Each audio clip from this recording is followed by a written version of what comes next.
Hello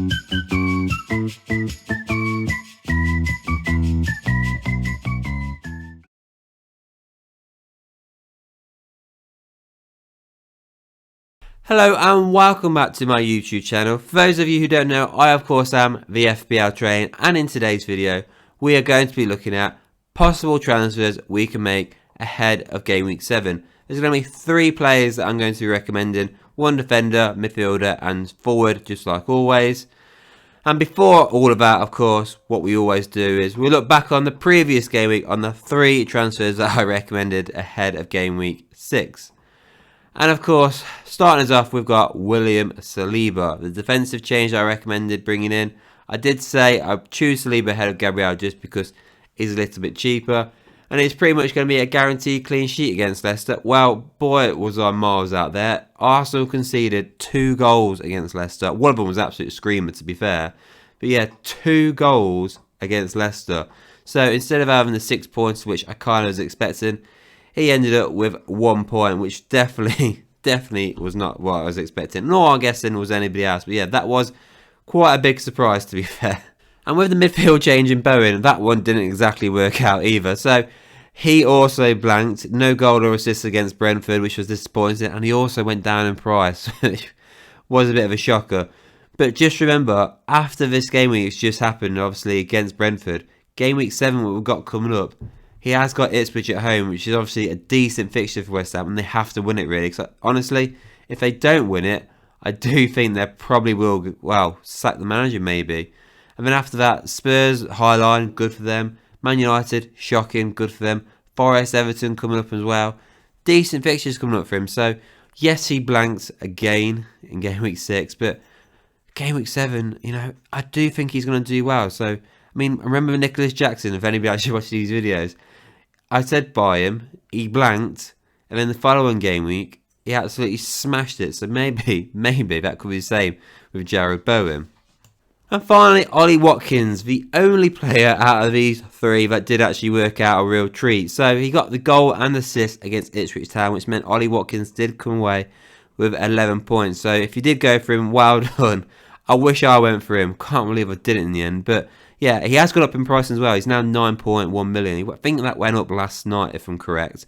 But yeah, he absolutely smashed it against Ipswich. If you haven't got him, I'd definitely still recommend bringing him, because the next game is against Man United, who can see goals left, right and centre. Then they've also got the likes of Fulham and Bournemouth coming up. So yeah, I still think he's a valuable asset to go for. Yes, he is pricey, but I do think he is worth it. Yes, he does go off early now, you know, with Durant in the team, but Ollie Watkins is a quality player. Now moving on to game week 7 transfers, and the first player I've got on here is the defensive change, of course, and that is Pedro Porro. Now if you were stupid like me and decided to get rid of him in your wildcard team, you might want him back already, because the fixtures for Spurs coming up, they're actually pretty decent, to be fair. Brighton away from home, you could say, is a little bit tricky, but if you watch that Chelsea game, there's a good chance that he could get an assist in that game. West Ham are all over the place at this moment in time. Crystal Palace have been, I mean, really shocking, to be fair. I mean, we keep saying they're playing nice football, but nice football can only get you so far. Look at Burnley, for example. Aston Villa is probably the only tricky fixture in the next 5 game weeks that they've got, because game week 11 they play at home to Ipswich Town. So 4 of those 5 fixtures, I do think Pedro Porro could cause some problems there. Do I think he'll get clean sheets in all 4 of those games? No, I don't, to be fair, because there's one thing about Spurs.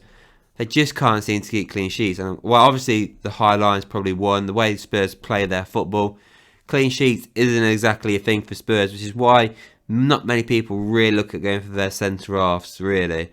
If you want to get any points, you got to look at their wing-backs. Even Doggy, who went off obviously injured against Man United at the weekend. Or you go for Pedro Porro, who I do think is definitely the best option to go for. So yeah, Pedro Porro, if you haven't got him, you've got to really look at getting him ahead of these fixtures. So the midfield change is Phil Foden. Now this one, believe it or not, you wouldn't have thought this at the start of the season, is a massive gamble to go for currently right now, because he's not starting against Man City. The only game he's actually started is in the League Cup, which is amazing really. But yeah, I think he had a knee injury or slight knee injury, I don't really know really, at the start of the season. But by now I thought he would have been starting for Man City. So it is quite a surprise that he's not. Maybe Man City fans might know a bit more, but yeah, I don't really have a clue. But if you're a betting person, if you like to gamble, why not go for Phil Foden? Everyone's going for the same midfielders currently right now. Why not go for somebody nobody's looking at? The guy has gone down 0.3 million since the start of the season. He was 9.5, he is now 9.2. If he starts against Fulham, you're laughing your tits off because he's got Fulham, Wolves, Southampton, Bournemouth and Brighton in the next 5 games. And if he starts in game week 7, more than likely he is going to be starting the rest of these games. I feel like it's just a waiting game when he's going to start. Because the second he starts, that's when he's going to start kicking off. So for me, go for Phil Foden now before everybody asks. Because that 0.2 ain't going to stay 0.2 forever. It's going to jump up to 9.8 if he starts scoring goals and starting for Manchester City. And that brings on to the final transfer in today's video, and that is of course bringing in Cunha of Wolves. Now Wolves are bottom of the league right now.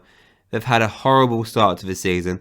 I don't know what's wrong with the Premier League, but they must have a real problem with Wolves because look at the fixtures they've already had this season. They've played Arsenal, Chelsea, Newcastle, Aston Villa and Liverpool already this season.